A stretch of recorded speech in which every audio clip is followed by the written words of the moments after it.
जुन्नरहून जवळजवळ 300-350 किलोमीटरचा प्रवास करत आता आपण दापोली या शहरामध्ये आलेलो आहेत की जुन्नरमध्ये तुम्ही इकडे पर्यटन 12ही महिने चालू असतं। त्यांच्याकडे यायचं कारण म्हणजे आज शिमगा आहे। दापोली नगर पंचायतीमध्ये माजी नगरसेवक प्रकाश आळवी।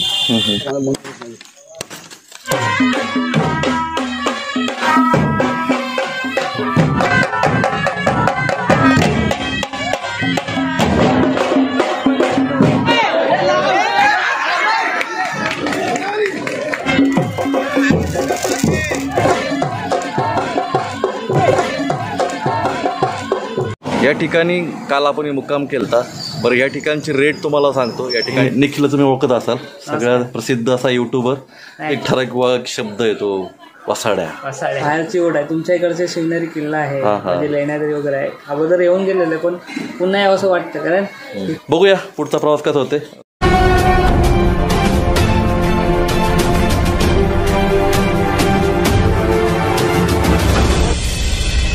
शिव ट्रेकर्स, गोष्ट एका प्रवासाची।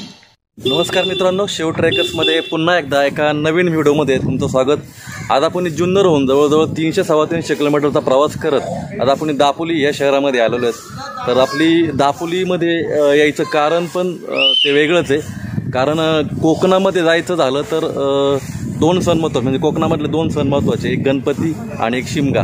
आणि शिमगा काही दिवसावर आलेला आहे किंवा इकडं शिमगा चालू झालेला आहे, पण रविवारी ह्या ठिकाणी होळी असते आणि सर्वात मोठी होळी आपल्याला जर पाहायची असेल तर कोकणामध्ये यावं लागतं।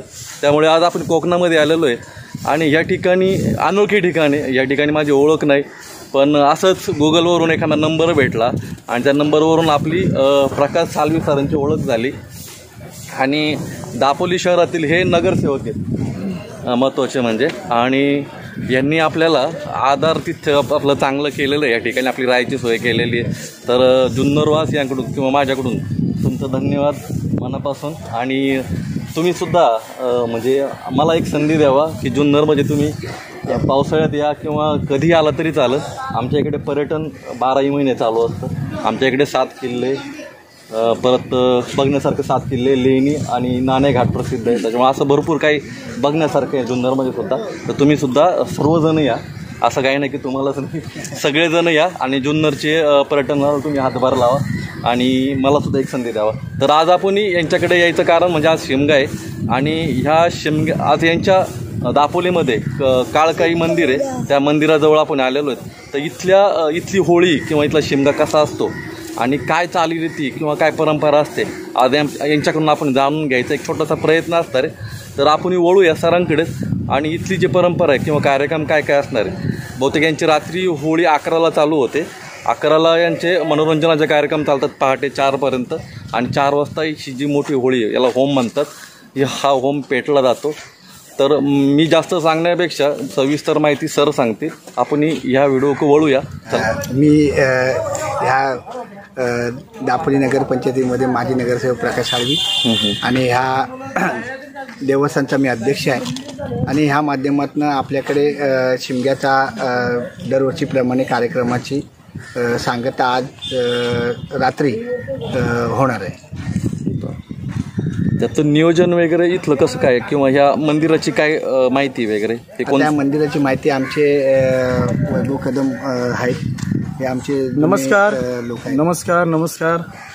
प्रथम तुम्ही या ठिकाणी आमच्या देवस्थानाला भेट दिली त्याबद्दल तुमचं मनपूर्वक आभार, धन्यवाद। मित्रहो, दापोली शहरातील हे ग्रामदैवत आहे। साधारण 30,000 लोकसंख्या असलेलं हा आमचं दापोली शहर आहे। आणि महत्त्वाची गोष्ट म्हणजे ही दापोलीची ग्रामदैवत असल्यामुळे प्रथम श्रीदेवी काळकाई, आग्रातली काळकाई, तामणकरीण देवी आणि सोमदेव अशा ह्या देवीची रूपं आहेत। आणि या ठिकाणी मोठ्या आनंदात, उत्साहात भाविक मोठ्या आनंदात मुंबई, पुणे, इतर ठिकाणी परदेशी यातून या ठिकाणी भाविक दर्शनाला येतात। आणि या ठिकाणी आल्याच्या नंतर आम्ही ग्रामस्थ आणि आमचे सन्माननीय विद्यमान आमचे लाडके काळकाई देवन ट्रस्टचे अध्यक्ष सन्माननीय प्रकाशजी साळवी, त्यानंतर आमचे सन्माननीय उपाध्यक्ष बाबू शिर्के उर्फ बाबू शिर्के आणि त्याच्यानंतर आमचे खजिनदार श्री मंगेश गावडे यांच्या सानिध्यात आम्ही सगळे मित्रपरिवार ग्रामस्थ या ठिकाणी आहोत। तसं सांगायचं झालं तर हे देवस्थान आमचं साधारण म्हणजे माझ्या माहितीप्रमाणे, माझ्या बाबांनी सांगितलेल्याप्रमाणे साधारण हे 1700-1800च्या शतकामधलं हे देवस्थान आहे. त्याच्या अगोदरपासून पण आहे, पण बाबांनी माझ्या सांगितल्याप्रमाणे हे जुनं फार प्राचीन देवस्थान होतं. आणि त्याच्यानंतर साधारण एक 85-86 मध्ये हे पहिलं मंदिर बांधलं गेलं, ते आता ह्या परिस्थितीमध्ये आहे. आणि त्याच्यानंतर सन्माननीय महाराष्ट्र राज्याचे मुख्यमंत्री एकनाथजी शिंदे साहेब या मंदिराच्या भूमिपूजनासाठी आले होते. आणि त्यांच्यातून जो निधी आलेला आहे, नगरविकास खातं त्यांच्याकडे होतं आणि आता ते स्वतः मुख्यमंत्री आहेत. आणि त्यांच्यामधून आलेला हा निधी ह्या देवस्थानासाठी त्याच्यामध्ये नियोजितपणाप्रमाणे जे आमचं आराखडा किंवा मंदिर बांधण्याचं जे काम चालू होणार आहे आणि त्यांच्या हस्ते भूमिपूजन झालेलं आहे. आणि हा सगळ्या पूर्ण ह्याचं जे श्रेय आहे ग्रामस्थ आणि आमचे सन्माननीय विद्यमान प्रकाशजी साळवी देवस्थानाचे अध्यक्ष आहेत, त्यांना ह्याचं श्रेय जात आहे. आणि हे अतिशय खेळीमेळीच्या वातावरणात हा सण साजरा केला जातो. आज या ठिकाणी देवीचं होळी, देवीची जी होळी आहे मेन, ती आज सजवली जाते ग्रामस्थांच्या वतीने.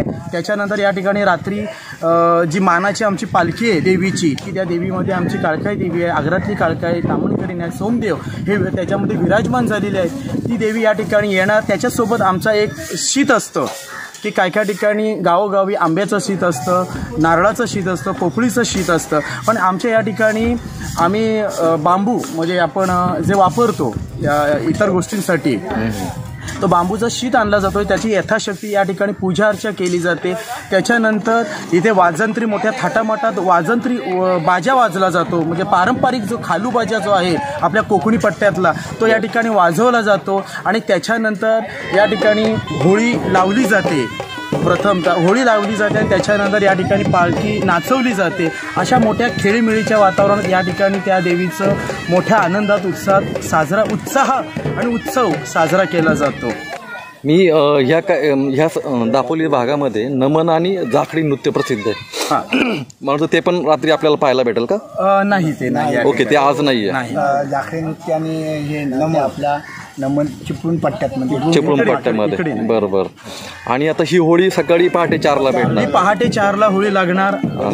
भद्रीचं होम त्याला म्हटलं जातं. ओके. आणि ती 4ला पहाटे लागल्याच्या नंतर त्या ठिकाणी आमचे सन्माननीय जे देवस्थानाचे पुजारी आहेत जयंत साळवी, ते त्यांना पहिला मान दिला जातो. त्यांचा अर्थात त्यांचा मान असल्यामुळे ते पहिले देवीला पालखीला घेऊन या ठिकाणी वाजंत्र्यांच्यासोबत आम्ही सगळे ह्या होळीला प्रदक्षिणा घातली जाते. आणि त्याच्यानंतर मोठ्या आनंदात ही लोक ग्रामस्थ जे आहेत ते आमचे पालखी नृत्य केलं जातं. आणि मोठ्या आनंदात उत्साहात. आणि ही देवी नवसाला पावणारी आहे, श्रद्धेला धावणारी आहे. आणि आवर्जून आम्ही ग्रामस्थ तिची मनोभावे सेवा करतो. सरांनी चांगली माहिती सांगितली. तर आता आपण वाट बघतोय संध्याकाळी 10 ते 11 वाजल्यानंतर इथल्या जो कार्यक्रमाला ह्या माहोल जमायला ही सुरुवात होणार आहे. तर भेटूयात थोड्या वेळाने.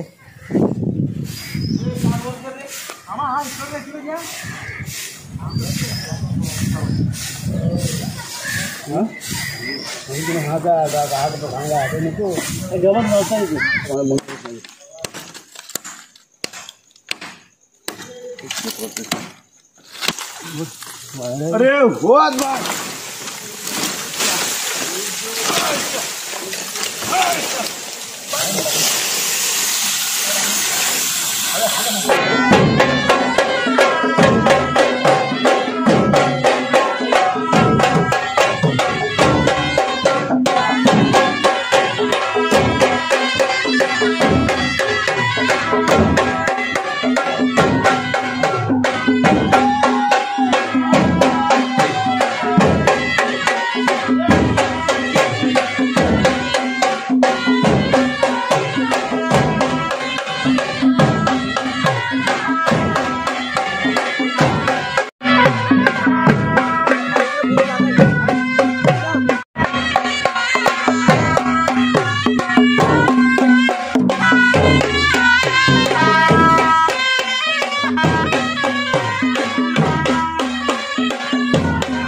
शिमग्याच्या दिवसामध्ये रात्री नारळ चोरायची पद्धत आहे.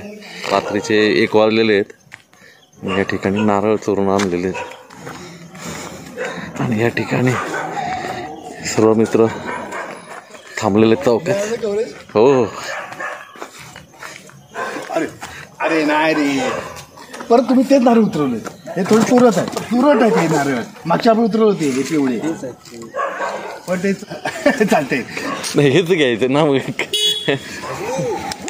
आमचा वर्षाचा एक्सपिरियन्स आहे रे की मागच्याशी उतरवले चांगले नव्हते, यावेळी परत तरी तेच उतरवले. सांगू जात परत तेच उतरवले. दुसरे येणार याला मजा नाही येणार. पण एक ऑप्शन कशाला लपायचंय तू आता शिमग्याला चल. चला फक्त शिमगा. चलो हो शिमगा. ना, चला. पुराणा मला होली. कोकणामध्ये तुमच्याकडे शिमग्यातच फक्त नारळ चोरतात. फक्त आम्ही तेवढं. ओके.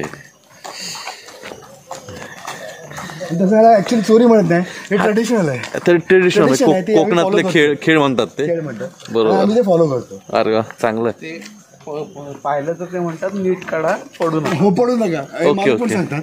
हे त्यांना पण माहिती आहे हे होणार आहे. हे ना रे. ते पण नाटक करतात झोपायचं. आधी आम्हाला एका घरी आम्ही गेलेलो हा हा.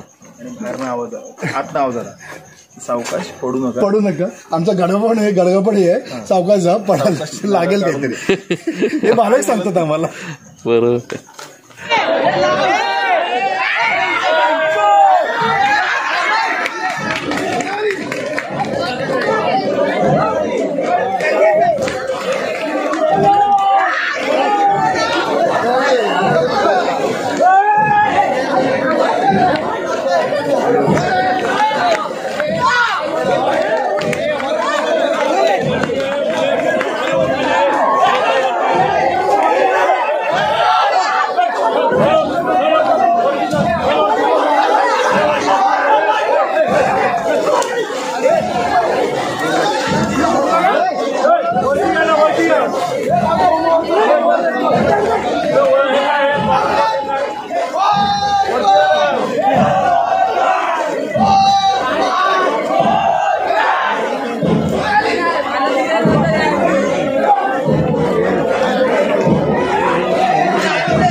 जाओ पालखी आज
आपण दापोलीमध्ये आलतो आणि दापोलीमध्ये आल्यानंतर आपल्याला राहण्याची सोय शोधायची होती. तर आपण कोणत्याही प्रकारचं हॉटेल न घेता आपल्याला या ठिकाणचे नगरसेवक आहेत यांच्या माध्यमातून आपल्याला या ठिकाणचा थोडासा ॲड्रेस कळाला.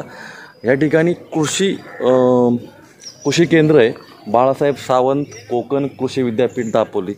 ह्या परिसरात या ठिकाणी विद्यार्थ्यांसाठी व इतर पर्यटकांसाठी व शेतकऱ्यांसाठी या ठिकाणी राहण्याची सोय ही मुबलक दरामध्ये केली जाते. तर या ठिकाणी माझा एक हॉल्ट झाला आणि माझे फक्त 90 रुपये या ठिकाणी रूमचं भाडं आकारण्यात आलं. कारण ह्या ठिकाणी तुम्हाला कॉट बेसिस टाईप किंवा शेअर रूम आणि जर तुम्ही सेपरेट रूम घेतली तरी तुम्हाला ती खूप कमी दरात म्हणजे बाहेरच्यापेक्षा जवळजवळ 3 पटीहून कमी या रूमचे रेट आहेत. दापोली शहरातून आपण आज निरोप घेतोय. सरांनी आपली ज्या ठिकाणी राहायची सोय केली ती त्या ठिकाणी ते स्वतःहून परत आपल्याला भेटायला आलेले आहेत. मी त्यांच्या घरी जाणार होतो पण ते म्हटलं स्वतःच येतो आणि या ठिकाणी आपण निरोप घेऊन त्यांना पण आपल्या जुन्नरसाठी आपण त्यांना आमंत्रित केलेलं आहे. तर तुमचं धन्यवाद पुन्हा एकदा, माझी चांगली सोय झाली. मला काही आणि तुम्ही नक्की या आठवणीने चला आणि भेटूया सर परत एकदा नक्कीच. धन्यवाद. साल्वी सरांना भेटल्यानंतर आता आपण ज्या ठिकाणी राहिलो होतो त्या ठिकाणून आपण बाहेर पडतोय. राहिलो होतो ते आपण किसान भवन आहे दापोलीमधलं किसान भवन अतिथीगृह आहे. या ठिकाणी काल आपण मुक्काम केलता. बरं या ठिकाणचे रेट तुम्हाला सांगतो. या ठिकाणी कोणी राहू शकतं. या ठिकाणचे रेट फक्त मला या ठिकाणी राहण्याचा फक्त 90 रुपये खर्च आलेला आहे.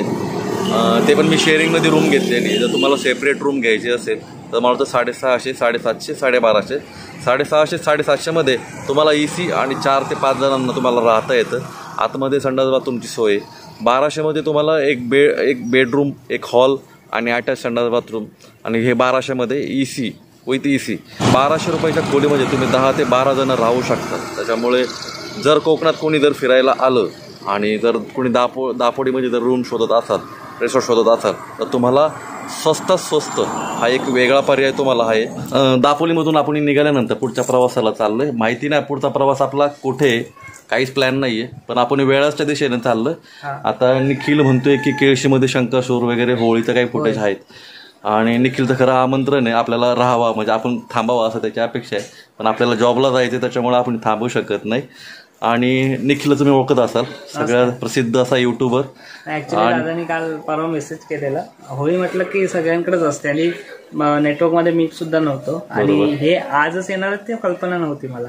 तर काल येणार होते, काल पण कार्यक्रम होता, पूजा वगैरे होते, तर काल या म्हटलेलं काल. बरोबर. आज आत्ता येणार माहित नव्हतं, पण कसं आहे की आज दिवसभर काहीच नाही आमच्याकडे. बरोबर. आणि डायरेक्ट रात्री आहे. आजचा दिवस मग तुमचं फुकट म्हणजे अजून काही ना काही बघायला भेटेल. चालेल. आता तिकडे त्यांना विचारलं तर काय प्लॅन आहे, तर वेळासला वगैरे आता जाऊन येत, तर रात्री त्यांना आमंत्रित केलंय, बघूया आता येतात काय. कारण रात्री आमच्याकडे होळी असते आणि उद्या त्यांना मेन म्हणजे बोललो आज राहून उद्या थांबा.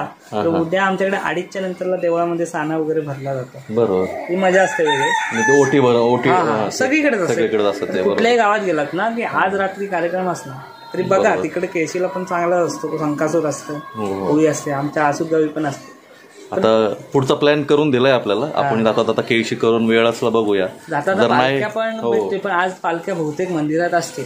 जाता तर भेटल्या तर चांगलंच आहे. जर काय पुढचा प्लॅन जर कॅन्सल झाला तर निखिल भाऊकडे आज आपला मुक्काम असेल आणि इथली होळी करून आपण परत पुण्याच्या दिशेला जाणार आहे. तर निखिल सपकाळ यांचे व्हिडिओ तर आहेच, खूप कॉमेडी वगैरे. थँक्यू. आणि त्यांचा एक ठराविक शब्द आहे तो वसाड्या. आणि त्याच्यामुळं हे जे व्हिडिओ आहेत हे तो तुम्हाला खूप, माझ्या मुलाला तर खूप आवडतात. तो व्हिडिओ बघत असतो आणि मी पण बघत असतो.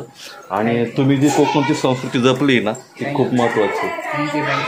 आम्ही पण आता तोच प्रयत्न करतोय की जुन्नरची संस्कृती परत कशी टिकेल आणि तिथलं जे पर्यटन आहे ते कसं वाढीस लागेल.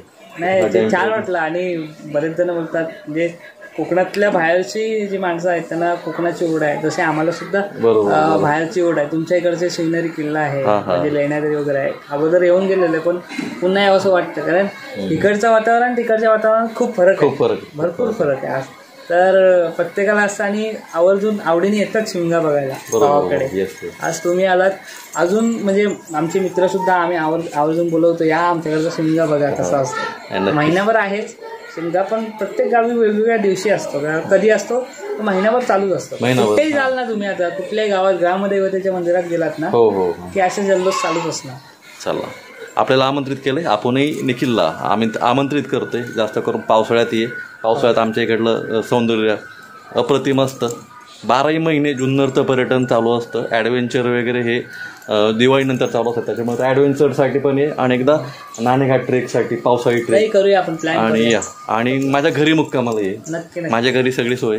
त्याच्यामुळे तुम्ही पण आलात की घरी काय माहिती का, हॉटेलमध्ये राहणं आणि घरी राहण्यामध्ये फील वेगळं असतं. हॉटेलमध्ये काय म्हणजे एक ते बाहेरच असतं, मग घरी राहणं, घरी जरी पाहुणचार कमी किंवा सोयी कमी असली ना तरी पण तुझं ते वेगळं पण येते. चालेल, बघूया पुढचा प्रवास कसा होते. भेटला वेळ तर आपण रिटर्न येऊया. चलो बाय निखिल.